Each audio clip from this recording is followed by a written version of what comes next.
Baik, assalamualaikum warahmatullahi wabarakatuh. Eh, Kami persilakan untuk seluruh peserta untuk sejenak membuka mic-nya, membuka videonya untuk kita sapa. Perkenalkan, saya Edi Sumarsono yang akan memandu jalannya acara pada pagi hari ini. Kita akan bersama dengan Gus Rizal Azesyi dan Oma Ning Harmanto nanti akan membagikan ilmu yang beliau-beliau telah pelajari untuk kepada kita bersama untuk menjelaskan mengenai bagaimana membantu penyembuhan COVID-19 dan metode meningkatkan imunitas tubuh dengan tibu nabawi. Acara pagi ini akan berlangsung selama 2 sesi, yaitu sesi pertama akan presentasi dari Gus Rizal Azesyi, yang kedua adalah pendalaman materi bersama Om Maning Harmanto. Saya sapa dulu, Gus Rizal, Assalamualaikum, bagaimana kabarnya? Waalaikumsalam, Mas. Alhamdulillah, Alhamdulillah terima baik. kasih atas perkenannya hadir dalam acara ini, Mas. Yang kedua, Om Maning, salam kenal dari saya Edi. Bagaimana kabarnya, Om Maning? Alhamdulillah kabar baik. Terima kasih Alhamdulillah. sudah mengundang Oma di sini. Gitu, kami juga terima kasih atas kehadirannya, berkenan membagikan ilmunya kepada kami. Insya Allah. Dari mana ini, Om? Dari kamar, Oh, dari kamar. dari rumah. Oh, gitu. Ya, Gitu. Jakarta ya, Oma ya? ya Jakarta di betul. mana? Ya, Jakarta ya. Utara. Jakarta Jakarta Utara. Utara. Ya. Baik. Terima kasih, Oma, atas kehadirannya. Kami sapa juga para tamu undangan yang telah hadir. Di antaranya ada Dr. Ika Tientus dari klinik apa ini? Saya lupa ini namanya ya. Di Malang juga. Ini dari Rumah Sakit Pindad ini beliaunya ini. Oh, nggih, dari Rumah Sakit Pindad. Kami juga Terus menyapa ketua-ketua seluruh peserta yang asosiasi. telah hadir. Saat ini sudah ada sekitar 10 peserta yang telah hadir, namun kita karena jamnya sudah masuk, kita akan mulai saja acaranya. Untuk yang pertama akan disampaikan presentasi dari Gus Rizal Azesyi. Gus Rizal adalah seorang trainer bekam nasional dari Perkumpulan Bekam Indonesia. Saat ini juga merupakan tim pengawas, pembimbing pengawas dan pengendalian bekam Dinkes Malang Raya, bidang organisasi dan pengembangan wilayah PBI DPD Jawa Timur. Beliau juga penasihat PBI DPC Malang Raya. Beliau juga owner bekam Medika SIC, terdapat 4 cabang. Juga owner tradisional Java Foods Cap Jawa. Beliau juga pengajar di sekolah herbal muslim. Saat ini juga beliau aktif sebagai pembicara-bicara dalam seminar maupun pelatihan tibu nabawi dan kewirausahaan di seluruh Indonesia. Untuk tidak memperpanjang waktu, kami persilakan untuk Gus Rizal menyampaikan materi.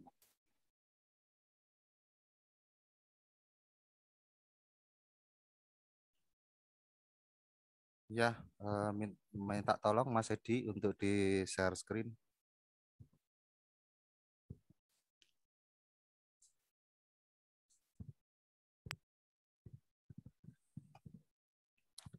Baik, teman-teman sekalian,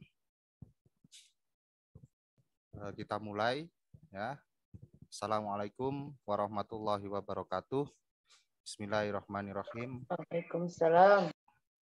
Innal hamdalillahi nahmaduhu wa nasta'inuhu wa nastaghfiruh wa na'udzu billahi min sururi anfusina wa min sayyiati a'malina man yahdihillahu fala mudhillalah wa may yudhlil fala hadiyalah. Asyhadu an la ilaha illallah wahdahu la syarikalah wa asyhadu anna Muhammadan abduhu wa rasuluhu la nabiyya ba'dah. Allahumma shalli wa sallim ala Muhammad wa ala alihi wa ashabihi wa man tabi'ahum bi ihsani illa yaumiddin amma ba'd. Baik, untuk mempersingkat waktu ya, kita langsung sebagai awalan dari seminar atau Zoominar kali ini yang nantinya acara intinya di season kedua akan dijelaskan oleh pemateri inti kita yaitu Om Maning. Oke, pada kesempatan hari ini saya Gus Rizal Azais ya tadi sudah disampaikan kepada dari Mas Edi sebagai host. Ini Mas Edinya sendiri seorang perawat senior ya, Masya Allah ini. Barakallahu fikum. Oke, ini tentang profil singkat saya. Tadi sudah dijelaskan sedikit. Kita lanjut aja ke materi. Monggo di next. Baik, Bapak Ibu sekalian, tentang ilmu kedokteran, tentang sejarah kedokteran, ya itu di dunia ini yang tertua dari beberapa literatur yang ada tersimpulkan bahwa kedokteran pertama itu di daerah Mesir kuno. Ini pada di next Mas. Oke, ini tahun 2600 sebelum Masehi. Ya, jadi SM ini sebelum Masehi, bukan sendok makan ya. Ini sebelum Masehi. Kemudian berikutnya ada TCM atau PTT. Ya, TCM itu singkatan dari Traditional Chinese Medicine yang sudah kita kenal bersama dengan singkatan TCM. Kemudian di negara ini, di Indonesia, TCM ini alhamdulillah sudah ada prodinya, sudah diakui dengan nama PTT, singkatan dari pengobat tradisional Tiongkok atau pengobatan tradisional Tiongkok. Nah, ini termasuk pengobatan tertua, ya Bapak Ibu sekalian, dari 400 ada di literatur lain 470-an sebelum Masehi. Nah, ini sebagai cikal bakal juga di kedokteran setelahnya. Seperti itu, Ge. Jadi TCM ini juga menjadi cikal bakal akupuntur, menjadi cikal bakal kop, menjadi cikal bakal flebektomi yang kita kenal kalau di dalam kitab-kitab para ulama tanah Arab adalah fasdu, ya seperti itu. Berikutnya adalah kedokteran Islam. Ini 7 Masehi di saat Rasul Shallallahu Alaihi Wasallam sudah berdakwah ya untuk rahmatan lil alamin, maka Islam pun secara kafah ya, mengajarkan di dalamnya juga tentang ad-dibun nabawi atau yang kita kenal dengan pengobatan ala Nabi Shallallahu Alaihi Wasallam. Mulai di sini ada hijamah yang nanti yang sudah kita kenal dengan nama bekam atau kop. Dan yang terakhir, mulailah di abad ke-19 kedokteran di dunia ini berkembang. Ya, dengan adanya penelitian-penelitian mulai dari praklinis hingga klinis, ilmiah, ya, dan berkembang juga alat-alat kedokteran canggih seperti ronsen, ya, CT scan dan lain-lain. Ya, ini yang sampai sekarang kita terbantukan dengan adanya alat-alat modern medis tersebut. Di next, monggo.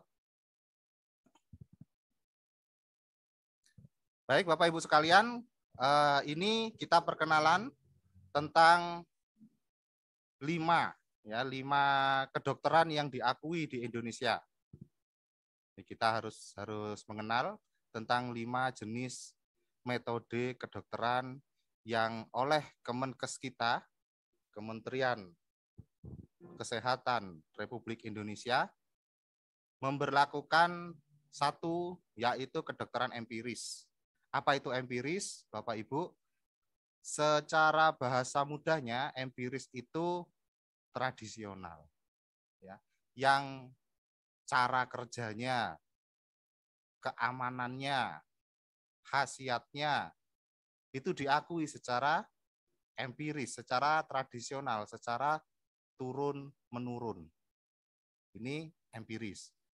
Baik itu melalui nasab itu keluarga ya, jadi dari kakeknya nurun ke anaknya, ya, nurun ke cucunya dan seterusnya, itu masuk kategori empiris atau dari ilham, ya, atau dari ilham, mungkin dari Topo Broto ya kalau di orang Jawa. Nah kalau yang berbasis agama dari Islam atau dari agama yang lain mengajarkan beberapa metode-metode kedokteran dan kesehatan, ini masuk ke dalam kategori empiris. Atau melalui kursus yang diadakan oleh lembaga kursus pembelajaran yang disahkan oleh negara kita, ya, atau kursus-kursus lain yang secara empiris itu diakui, ya, secara turun-temurun, secara tradisional itu diakui. Maka ini masuk ke dalam kategori empiris. Adapun Bapak Ibu sekalian, dari jutaan, ribuan, ya, bahkan ratusan ribu, ratusan juta bisa jadi yang ada di Indonesia, kedokteran empiris yang ada di Indonesia, tidak semua itu diakui oleh Kemenkes kita. Tidak semua diakui oleh Kemenkes kita. Yang diakui oleh Kemenkes, mereka-mereka yang secara prakteknya itu memiliki badan hukum. Ini pertama, ya, memiliki badan hukum berupa asosiasi. Asosiasi dari kesehatan tradisional empiris ini. Nah, dari semua asosiasi ini pun tidak semua diakui oleh Kemenkes. Yang diakui oleh Kemenkes adalah mereka asosiasi-asosiasi yang memiliki SOP. Ya, memiliki tata caranya, memiliki pembelajarannya, memiliki kurikulumnya. Ya, SOP, standar operasional prosedur atau disingkat dengan SOP. Yang mana SOP ini bisa dipertanggungjawabkan keamanannya. Ya, kalau empiris, yang pertama yang menjadi syarat adalah aman dulu. Ya, kalau khasiat itu secara regulasi diakui secara empiris. Yang jelas untuk prakteknya, keamanannya ini nomor satu. Keamanannya dulu. Ya.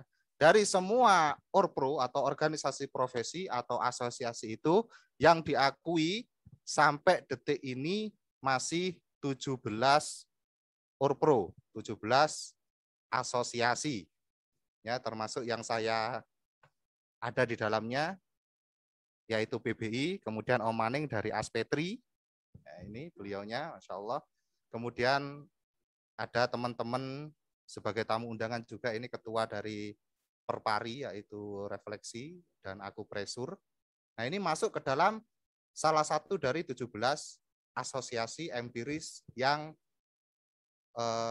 SOP-nya diakui oleh Kemenkes, dan mereka masing-masing memiliki kurikulum, masing-masing dari mereka juga bisa mempertanggungjawabkan keilmiahannya, ya, SOP-nya tersebut.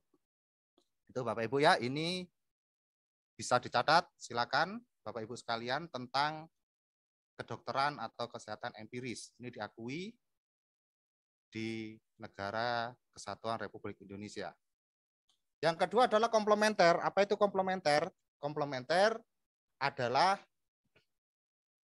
kedokteran tradisional yang berjenjang, memiliki pendidikan minimal diploma. Untuk saat ini minimalnya diploma 3 atau D3.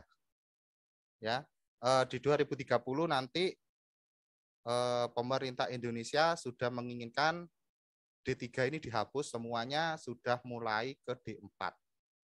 Ya, ini masuk komplementer. Jadi kedokteran atau kesehatan yang sudah berjenjang, yang tata cara pelaksanaannya, keamanannya itu sudah diakui secara biomedis dan biokultural. Jadi secara praklinis, tingkat keamanannya dan khasiatnya ini sudah diakui secara praklinis, secara biomedis dan biokultural.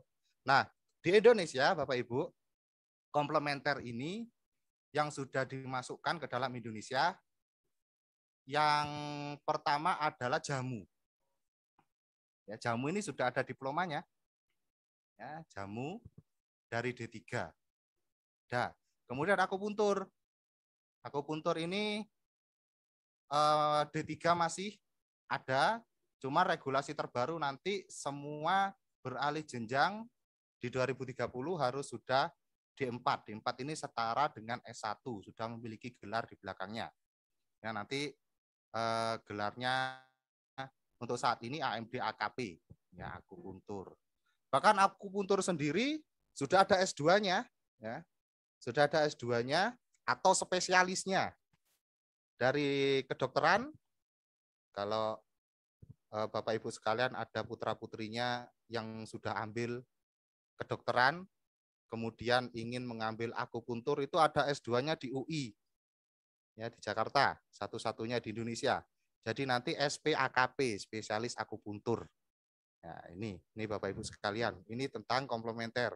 Kemudian komplementer yang diakui juga adalah PTT atau TCM tadi, ya, pengobatan tradisional Tiongkok.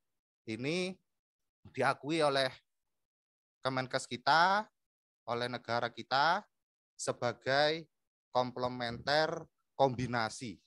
Maksudnya kombinasi apa? PTT ini tidak hanya melakukan akupuntur, tidak hanya melakukan kop, mereka juga bisa melakukan yang lain seperti peracikan herbal. Makanya disebut dengan kombinasi. Ya, jadi bisa akupuntur, bisa kop, bisa pijat, kemudian bisa melakukan peresepan. Tapi peresepannya hanya sebatas herbal, bukan obat farmasi karena ranahnya berbeda. Seperti itu. Ya, itu tentang komplementer. Berikutnya tentang integrasi. Integrasi ini gabungan antara konvensional dengan komplementer. Jadi gampangannya gini, Bapak Ibu seorang dokter umum, ya, melakukan praktek kedokteran plus melakukan akupuntur. Ini namanya integrasi. Atau jenengan Bapak Ibu sekalian sebagai seorang dokter melakukan praktek herbal, ya, praktek jamu. Bisa, kalau basicnya dokter, nanti surat integrasinya pertama wajib mendapatkan rekomendasi dari BPTO, Balai Penelitian Tanaman Obat, ya, di Karanganyar, Jawa Tengah. Nah, seperti itu.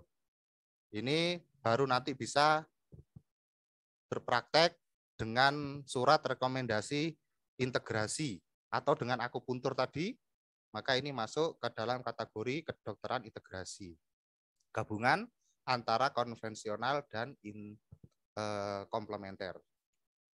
Berikutnya yang keempat adalah konvensional. Ya, konvensional ini bahasa mudahnya dokter, bidan, perawat, ini masuk konvensional. Ya, bahasa mudahnya begitu. Berikutnya yang terakhir, ini yang terbaru, yang baru diakui oleh negara kita di PMK nomor 17 tahun 2021 adalah kedokteran interkontinental.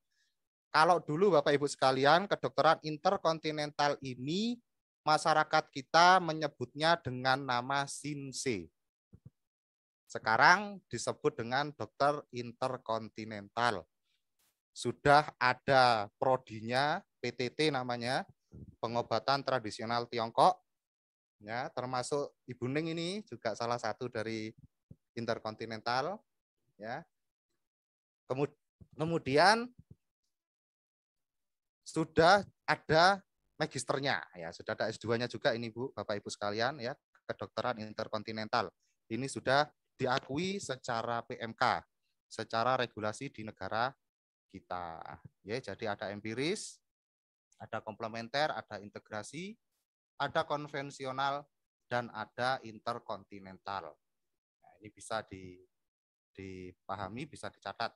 Karena nanti di sesi tanya jawab, masing-masing dari pemateri, saya maupun Om Aning itu akan memberikan acak ya, memberikan pertanyaan ya kepada Bapak Ibu sekalian sekitar materi yang kami presentasikan. Jadi biar benar-benar memahami tentang materi-materi ini. Insya Allah bermanfaat ke depannya, terutama bagi keluarga kita dan lingkungan kita di masa pandemi seperti sekarang ini.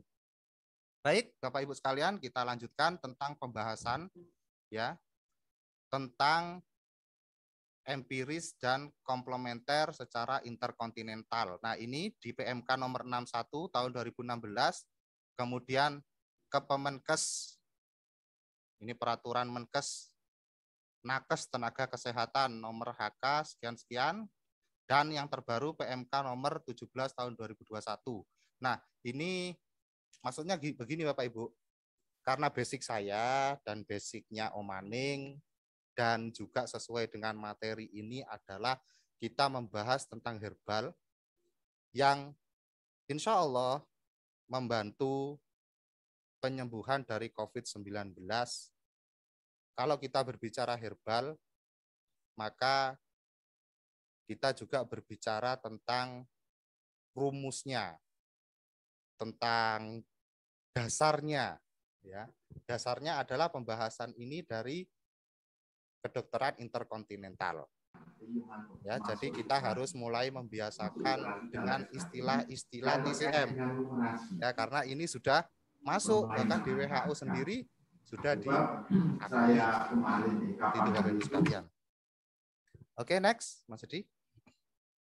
Nah, yang pertama, saya akan tidak membahas panjang lebar ya, karena nanti materinya akan diteruskan oleh Om Aning, dan juga pembahasan kita nanti terkhususnya kepada herbal. Ini kita secara globalnya, apa sih kedokteran interkontinental itu yang diajarkan oleh mereka, yang disosialisasikan kepada para masyarakat Indonesia. Nah, yang pertama ini adalah tentang 8 sindrom. Atau bahasa Cinanya itu Pakang Pianceng. Itu tulisannya Pakang Piangsen. Yang bisa bahasa Cina ya mohon maaf kalau bahasa Arab saya gampang bacanya, tapi kalau bahasa Cina kalau ada kesalahan monggo nanti bisa jabri saya ya. Jadi Pakang Pianceng ini tentang 8 sindrom. Yang pertama adalah biau. Biau itu luar, kulit bagian luar dan lain-lain, bisa nanti masuk patogen atau penyakit dari luar. Ini akan sedikit nanti dibahas oleh Om Aning bagaimana interkontinental atau TCM itu membahas wabah yang disebut dengan virus corona ini mulai dari biau ya. Berikutnya adalah li, yaitu bagian dalam, organ tubuh kita bagian dalam. Makanya kalau di bahasa TCM-nya meridian itu seperti tumbuhan ya, dia itu memiliki akar dan memiliki batang lah gampangannya ya. Ada biau yang menuju ke luar dan ada li yang menuju ke organ dalam. Oke, yang ketiga berikutnya adalah han, yaitu dingin. Langsung next. Oke, ada ren. Terus, nah ini kalau di TCM bacanya kebalik ya. Tulisannya susi, bacanya sisu. Kemudian ada yin, ada yang terakhir. Nah ini Bapak Ibu sedikit ya, jadi biar tidak salah kaprah. Lambang ini, logo ini ya, ini adalah logo yin yang, ini lambang keseimbangan. Ya, keseimbangan baik itu keseimbangan tubuh kita dan keseimbangan alam semesta ini. Ada hitam, ada putih, ada baik, ada buruk. Kalau kita hubungkan ke kesehatan, maka seimbang antara pola hidup kita, ya, makanan yang masuk, terapisnya, dan lain sebagainya. Ya, ini yang harus difahami, jadi agar tidak salah kaprah, karena banyak beberapa yang menganggap, oh ini gambarnya iblis, ini gambarnya setan. Masya Allah. Padahal kita lupa lambang kesehatan dunia itu salib bentuknya, gitu loh. Ya, nah ini jadi makanya logo itu kita pisahkan dengan akidah-akidah selama memang hal tersebut tidak mengandung unsur yang nyerempet ke dalam masalah akidah. Ini anggap aja logo kedokteran interkontinental. Memang seperti ini Bapak Ibu sekalian, ya. Sama halnya dengan kedokteran konvensional, Bapak Ibu lihat PMI, ya, itu logonya salib merah. Gitu ya, Bapak Ibu. Oke, next, Mas Edi, lanjut. Oke, kemudian ada 9 tipe konstitusi fisik. Oke, next.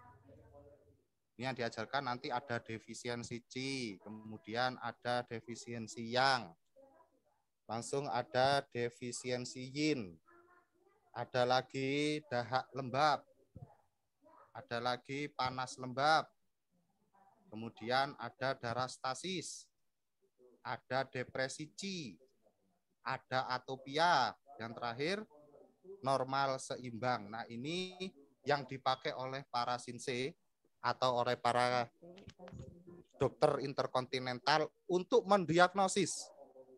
Ya, untuk mendiagnosis sakit apa sih pasien ini, itu dari 9 konstitusi fisik.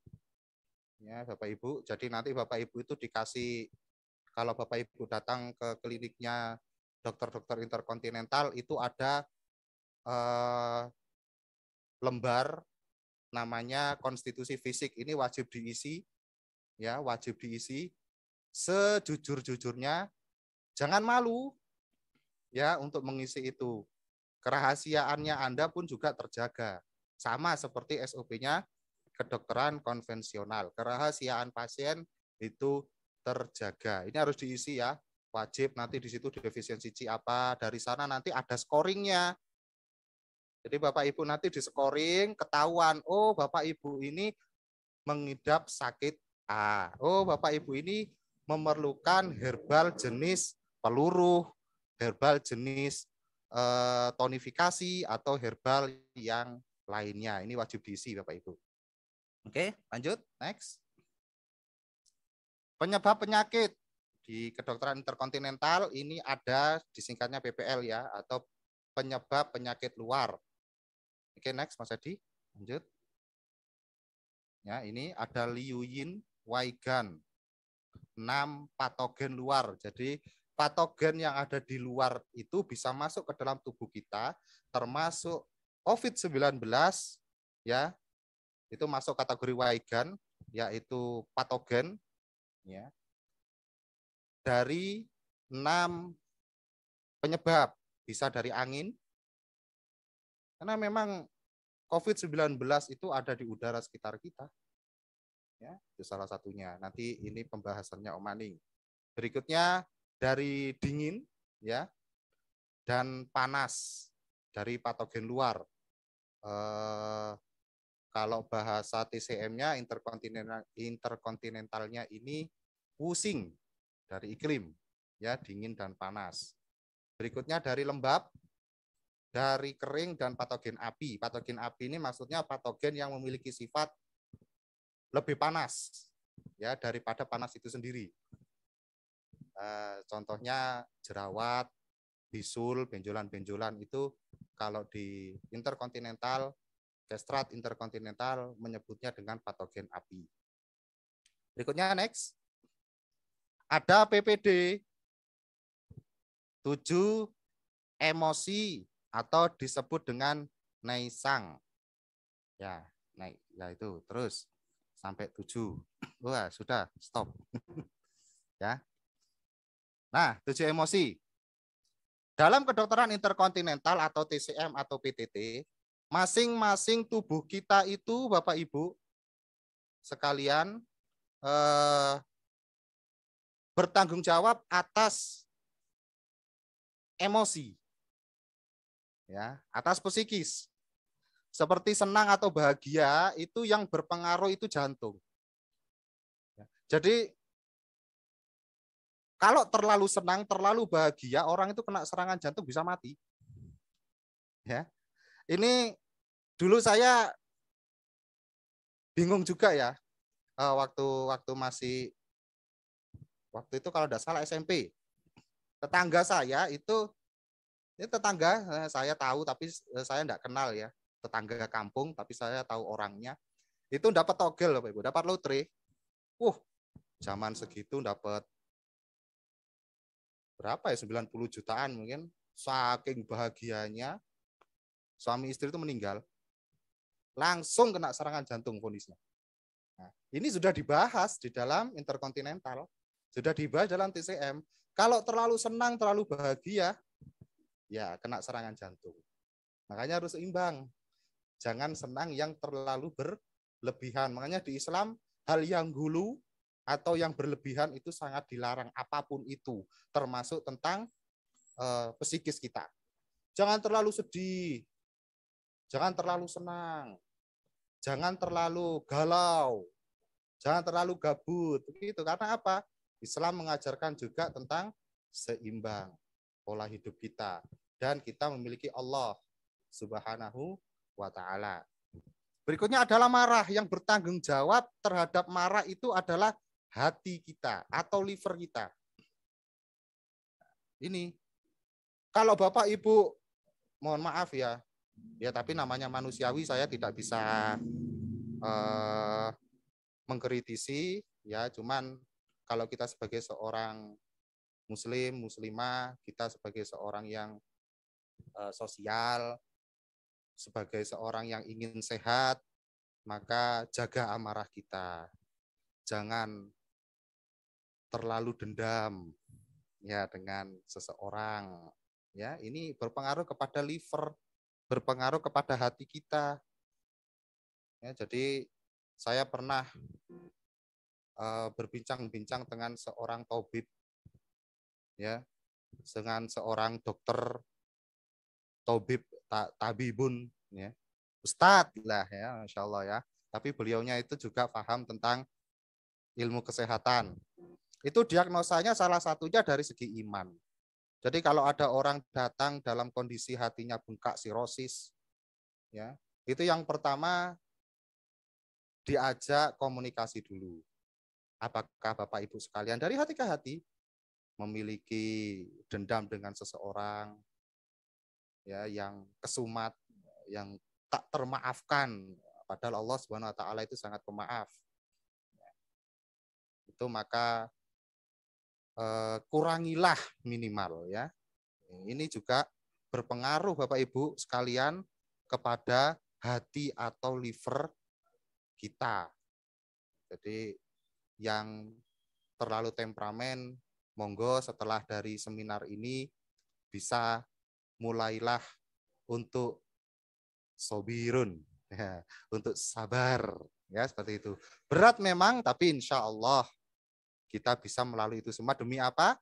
Demi kesehatan diri kita dan demi orang-orang yang kita cintai. Berikutnya adalah cemas atau sedih. Itu berpengaruh kepada paru-paru kita. Banyak orang kalau terlalu sedih, terlalu galau, itu ujung-ujungnya asma, Bapak Ibu. Ya, ujung-ujungnya sesek.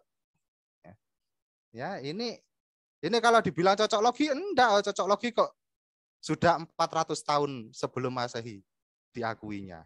Ya. Jadi memang diakui dari zaman dulu dan faktanya pun demikian.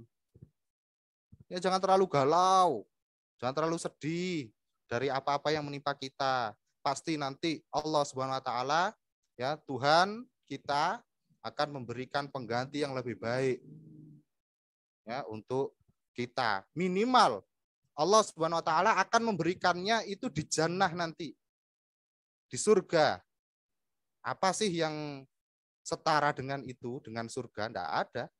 Ya, surga itu Masya Allah, ini kemenangan bagi orang-orang yang beriman. Berikutnya tentang khawatir, terlalu khawatir. Ini berpengaruh juga kepada limpa. Ya, yang bertanggung jawab. Dan takut atau terkejut.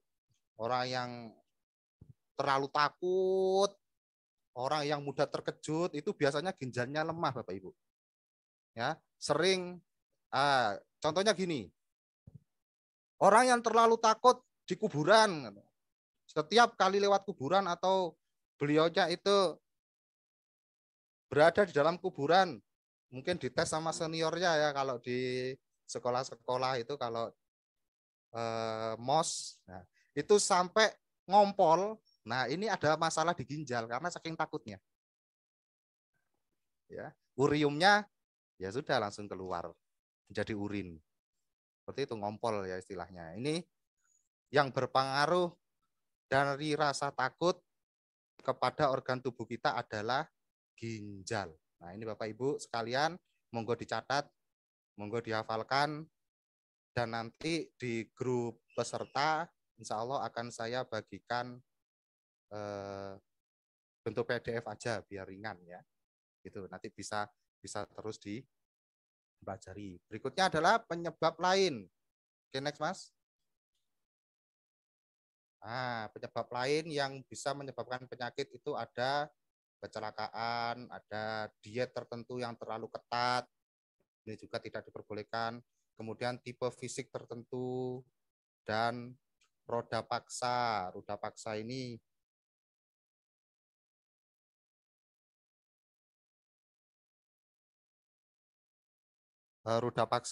ya itulah kayak terlalu menguras otot kita. Waktunya istirahat, nggak istirahat.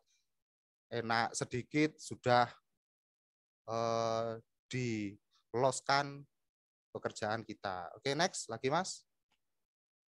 Berikutnya 4 cara pemeriksaan. Nah, kalau di TCM ada uang, yaitu pengamatan, kemudian penciuman, when, ini bacanya ada pertanyaan atau anamnesa, kemudian ada perabaan melalui nadi. Nah, jadi nadi itu nanti dibagi jadi 3 masing-masing. Nadi ginjal, nadi jantung, nadi paru, itu ada semua. Kita nggak akan bahas di sini ya, ini panjang pembahasannya. Berikutnya ada lagi. Oke, metode diagnosa di dalam TCM ya. Next, ini sudah dibahas tadi 8 sindrom. Jadi dokter interkontinental nanti akan membahas ini. Kemudian Changfu, ya Changfu ini organ bawaan. Jadi kalau hati itu pasti nanti pengaruhnya ke empedu juga, jantung nanti ke usus kecil, begitu seterusnya. Limpa nanti ke lambung, ini pasti berpengaruh. Dan meridian, nah ini nanti bisa dibaca ya, ada Taiyang, ada Yangming dan lain-lain. Ini tentang meridian apa yang nanti akan didiagnosa oleh sinseinya atau oleh dokter interkontinentalnya. Next, lanjut. Penentuan herbal. Nah, kalau di TCM itu penentuan herbalnya ada 4 sifat dan 5 cita rasa, 1 khasiat. Lanjut Mas. 4 sifat ini ada panas, hangat, dingin, sejuk. Ini sifat herbal atau sifat makanan. Itu ada sifatnya panas, hangat, dingin, dan sejuk. Kemudian 5 cita rasa. Ini ada asam. Asam ini sangat berpengaruh kepada hati atau liver kita. Kemudian ada lagi di sini pahit, itu untuk jantung, makanya orang ngopi itu jantungnya kuat ini. Terus pedas itu untuk paru-paru, berikutnya manis untuk limpa lambung, dan asin itu untuk ginjal. Ini saya kasih warna juga. Ini kalau Anda menemukan herbal yang warnanya hijau, itu bagus untuk hati atau liver. Kalau nemu herbal yang warnanya merah itu bagus untuk jantung. Lebih bagus lagi kalau warnanya merah, rasanya pun juga pahit.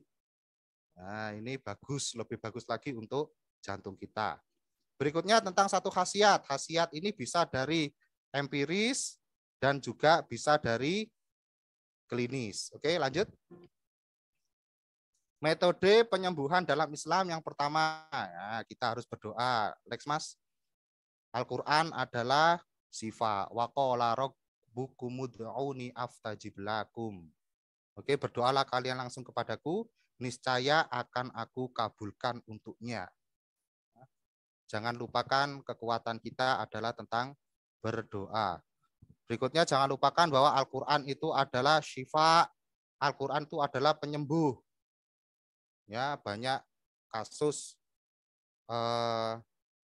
di Malang pernah kejadian satu keluarga kena COVID dengan ikhlas lillahi ta'ala dibacakan Al-Quran sembuh. Masya Allah ya, barakallahu fikum, karena Al-Quran adalah syifaun. Berikutnya next. Tentang herbal dan makanan halal dalam Al-Quran. Wah, ini ada banyak sekali ya Bapak Ibu. Nanti bisa dibaca. Ya, ada zam-zam, ada kurma, dan lain sebagainya. Oke, next. Lanjut, Mas. Herbal penyembuhan. Jadi herbal itu terbagi antara herbal yang khusus penyembuhan dengan herbal yang untuk makanan sehari-hari. Kalau di dalam Al-Quran, di dalam sunnah Rasul, ini ada habatus sauda atau jinten hitam, ada tamrotun ajwa, kurma ajwa, ada siwak, ada sabir, lidah buaya, ada sider, dan lain-lain. Nah, ini halib wabulul ibili ini juga. Ini susu dan kencing unta. Ini kalau penyakit demam di zaman Rasul dulu, susu unta dicampur dengan kencingnya. Ini untuk penyakit demam. Kemudian nah ini yang paling akhir ini yang jarang diketahui adalah bagi yang sudah memiliki pasangan istri yang sah, hanian manian. Kalau suaminya ibu-ibu sekalian sakit parah, ya bismillah.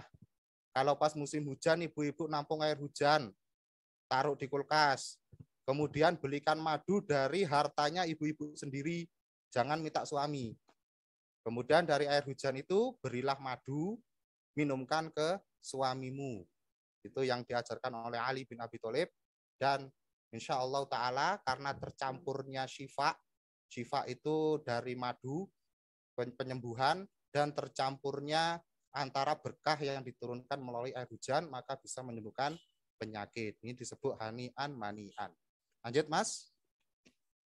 Oke, ini biar cepat ya. Nah, rekomendasi dari saya di saat era pandemi ini jangan lupakan habatus sauda yang disebut dengan jinten hitam ini sebagai penyembuh dari semua penyakit kecuali maut, kecuali kematian. Oke, lanjut lagi. Habatus sauda atau jinten hitam. Kalau dari segi TCM, nah ini ya disebut Haiseng Gauzi. Ini sifatnya manis, pedas, dan hangat. Bagusnya ke organ limpa, organ paru, dan meridian Shouyin atau jantung. Khasiatnya melancarkan darah, kemudian melancarkan haid, meningkatkan diuresis, dan lain-lain. Ya, sebagai penambah Qi juga untuk tonik. Ini bagus ya. Makanya kalau obat-obat pelancar haid itu juga jenengan lihat ada komposisinya itu habatus sauda, namanya Nigella sativa. Nah, ini juga hati-hati walaupun herbal sendiri kalau tidak terkontrol juga memiliki keburukannya bagi tubuh. Tidak baik untuk wanita hamil. Kalau hamil karena habatus sauda ini sifatnya hangat, ini bisa menggugurkan kandungan kalau tidak sesuai arahan. Jadi dari medis disebut Nigella sativa. Nah, ini nanti bisa dibaca ya. Mengandungnya nigelium paling banyak. Kenapa kok disebut Nigella sativa? Itu diambil dari kandungan terbesarnya yaitu nigelium. Khasiatnya ya ini pengencer darah. Nah, yang darahnya kental-kental itu bagus kalau diminumi habatus sauda. Nah, seperti itu ya, ini nanti bisa dibaca. Oke, next. Yang berikutnya, nah ini Bapak Ibu, daun bidara. Ini di masa pandemi ini saya rekomendasikan. Di dalam hadis yang saya tahu dan saya sudah buka-buka kitab-kitab tentang para ulama, daun bidara ini yang Rasul sebutkan berfungsi untuk sabun dan sampo bagi orang yang haid dan nifas. Berikutnya untuk campuran air memandikan mayat dan mu'alaf, orang yang baru masuk Islam, maka dianjurkan oleh Rasul Shallallahu Alaihi Wasallam itu untuk mandi daun bidara. Nah, belum ada dalil yang menyatakan daun bidara ini ditakuti oleh jin ya Bapak Ibu ya. Tapi kalau perkataan ulama ada. Kalau dalil dari Rasul tidak ada. Nanti kalau ada yang tahu hadisnya bisa jabri saya. Oke, next berikutnya dari interkontinental. Nah, ini disebutnya dengan jujubamil atau banyak ini, ada minzau, ada sanzau, ya ini masuk dalam kategori sider daun bidara. Rasanya kecut dan manis. Ini bagus untuk kantong, empedu, jantung, hati. Khasiatnya ini dan kontraindikasinya tertera juga, memelihara yin, hati dan lain-lain. Oke, lanjut Mas. Dari segi medis, nah namanya Ziziphus meyoritiana. Ini kandungannya dalam setengah gram yang sudah diakui, yang sudah diteliti ya secara praklinis, ini mengandung saponin tapi non alkohol, luar biasa. Saponin non alkohol. Nah, ini salah satu yang saya tahu ya, rekomendasi dari beberapa dokter itu pilihlah herbal-herbal yang mengandung saponin yang mirip dengan sabun. Karena virus corona itu mati juga dengan sabun. Makanya kan disosialisasikan CTPS, cuci tangan pakai sabun ini. Ini mengkonsumsi sider atau daun bidara ini bagus sekali di era pandemi ini dan tidak mengandung unsur OH, tidak ada alkoholnya. Oke, lanjut.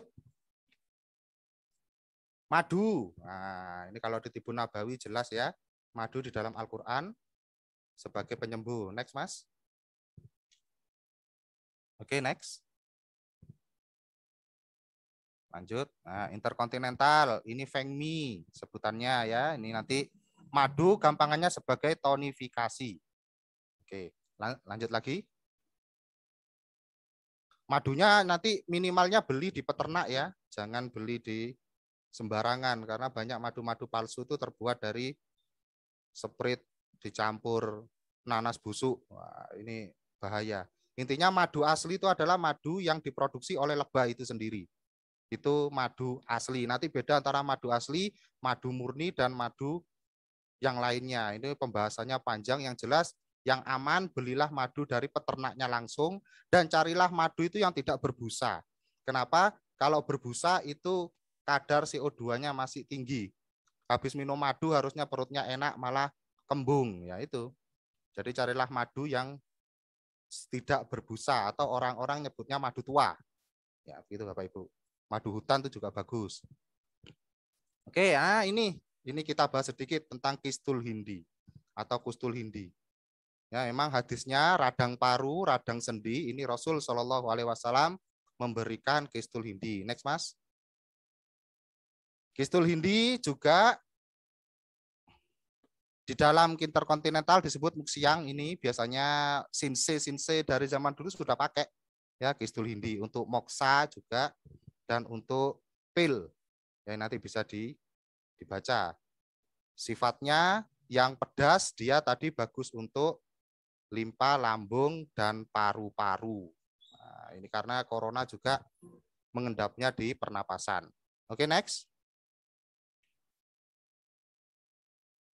Nah, ini kalau dari segi praklinisnya sudah diteliti, ya praklinis berarti masih belum dikategorikan klinis, masih dalam penelitian tingkat individu di beberapa tempat di Indonesia. Ini sudah saya cantumkan di sini, nanti monggo bisa dibaca. Yang jelas kalau Bapak Ibu mau mengkonsumsi Kistul Hindi, jangan diaduk langsung diminum, ini bahaya.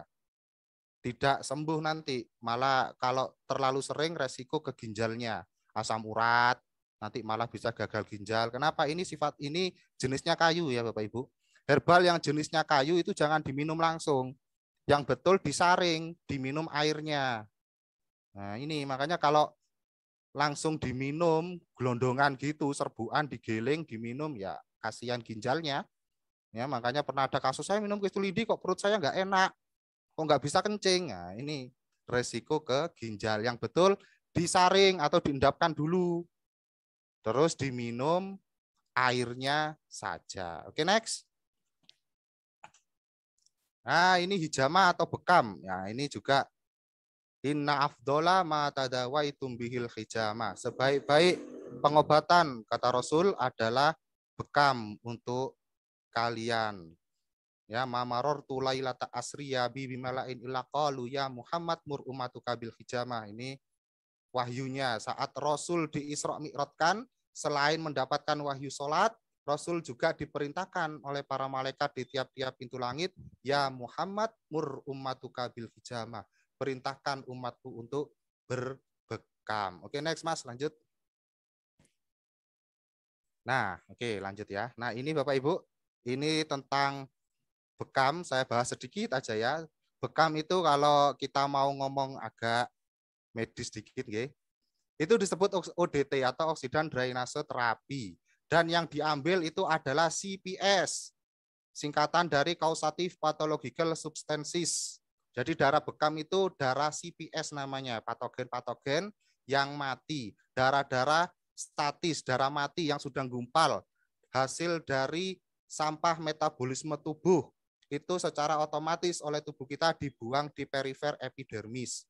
Makanya bekam yang betul itu bukan sampai menusuk atau menyayat ke hipodermis, melainkan hanya di epidermis saja. Nah, jadi kalau jenengan lihat bekam di YouTube itu keliru semua. Karena full darahnya itu ambilnya sampai ke hipodermis. Bisa terjadi perlukaan, bisa terjadi pendarahan. Ya, seperti ini. Ini di kop, ya. Kemudian semakin lama partikel yang ada di kulit naik, dan nah ini yang paling akhirnya yang harus kita ketahui. Ada darah yang tetap mengalir, ini darah aktif. Ada darah yang secara otomatis naik, ini yang terbuang. Jadi tidak perlu Bapak Ibu tusuk sampai ke sini, tidak perlu. Karena apa? Darah mati atau CPS tadi akan naik secara sendirinya dari hasil hipoksia. Hipoksia ini kopnya ini. Istilahnya hipoksia. Ya, jadi ini bantahan ilmiahnya untuk terapis-terapis bekam yang mengatakan, oh semakin banyak darah semakin bagus. Enggak. Darah kita itu cuma 5 liter Bapak Ibu. Kalau diambil 1 liter ya resiko, tinggal 4 liter nanti ya. Jadi bekam itu hanya mengambil darah statisnya atau CPS-nya yang ada di perifer epidermis. Oke, next Mas. Nah, ini titiknya yang paling bagus. Di saat era pandemi ini, perbanyaklah membekam tapi dengan cara lembut sekali ya. Lembut banget, wes pakai banget ini lembutnya. Di antara dada, namanya titik timus. Kalau di teman-teman medis sekarang sering mengajarkan tepuk dada. Ini kelenjar timus adalah kelenjar imunitas yang memproduksi makrofag. Makrofag itu makhluk-makhluk Allah yang kecil yang kita sebut dengan imunitas, yang memakan apa-apa ya patogen yang masuk ke dalam tubuh kita. Ini dibekam atau dipijet atau direfleksi atau yang bisa aku puntur nanti cari titik meridian untuk area ini. Ya, ini bisa. Oke, ini bekam secara ilmiahnya. Pertama kita sebut hipoksia. Hipoksia itu tarikan bekam. Dari hipoksia itu nanti ada anestesi. Mati rasa kalau kata orang Jawa. Jadi kita tidak memerlukan suntik injeksi, mati rasa, anestesi. Bendol itu anestesi. Jadi harusnya bekam itu tidak sakit. Kalau bekam sakit berarti anestesinya salah. Berikutnya dari anestesi ini muncul HIV. HIV ini hipoksia inducible factor. Sinyal HIV ini nanti menguatkan interleukin nomor 6. Dan IL-6 ini yang membangkitkan makrofag. Makrofagnya bagian memakan corona. Setelah makan corona dia mati dan dibuang jadi feses. Ini proses yang terjadi kenapa bekam bisa membantu menyembuhkan corona. Bekam bisa membantu menyembuhkan penyakit-penyakit yang ada di dalam tubuh kita secara ilmiahnya demikian. Oke, next lagi. Nah, ini memilih herbal jadi. Yang pertama herbal itu Bapak Ibu ada namanya herbal racikan. Herbal racikan berarti Bapak Ibu harus diracikkan oleh orang yang ahli. Jangan tanya ke penjaga toko herbal. Keliru. Herbal racikan yang meracik adalah dokter yang sudah punya gelar herbalis atau dokter interkontinental dari herbal-herbal sindrom yang tadi, setelah Anda disuruh ngisi, Anda dicek nadinya, Anda dicek lidahnya, ketahuan sakit apa, maka diresepi herbal. Dan herbal ini setiap orang berbeda. Tidak bisa Anda jadikan patokan, oh saya minum Sambiloto cocok, untuk anak saya belum tentu, karena Anda dengan anak Anda itu pasti beda sindromnya dan sakitnya. Kemudian ada herbal jamu. Herbal jamu ini apa?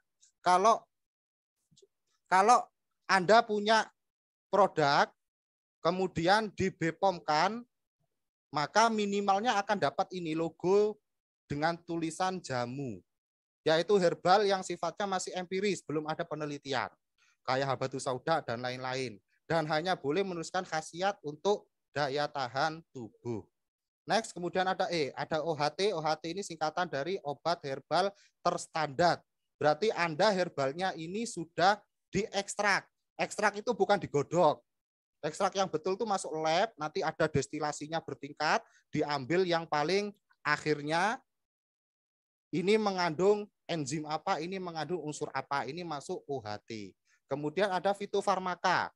Fitofarmaka ini sudah diekstrak, plus yang ngeresepi adalah dokter dan dia sudah spesifik. Contoh, herbal yang fitofarmaka yang sudah ada itu yang untuk diare-diare. Nah itu jenengan, kalau saya nggak nyebut merek ya, bisa beli salah satu merek herbal untuk diare, lihat logonya pasti tertulis fitofarmaka. Ini sudah melalui penelitian mulai dari tikus, kelinci, katak, monyet, baru ke manusia. Nah ini sudah seperti farmasi. Ini yang meracik adalah orang-orang farmasi. Ya. Ini jadi ada herbal racikan, ada jamu, ada OHT, ada fitofarmaka. Ini herbal yang aman insya Allah ya. Next. Nah, ini Bapak Ibu terakhir dari saya. Kalau Bapak Ibu datang ke toko herbal, mau cari herbal, sediakan itu 1 HP, yang kedua paketan data. Ya, itu kunci gampangnya. Jangan tanya di yang jual herbalnya, dia bukan dokter. Ya. Cara mudahnya, siapkan HP sama paketan data. Buka ini untuk ngecek BPOM-nya, bener enggak? Masukkan BPOM-nya di situ, klik enter. Kalau keluarnya sama, habatus sauda merek A dengan nomor sekian, maka itu valid insya Allah. Itu cara termudahnya saat Anda memilih herbal untuk diri Anda dan keluarga Anda. Oke, next. Nah, terima kasih. Ini dari saya. Kurang lebihnya saya mohon maaf. Kita lanjutkan di sesi kedua yang akan disampaikan oleh rekan saya, Om Maning ya. Monggo, terima kasih. Baik, terima kasih Gus Rizal. Presentasinya cukup menarik.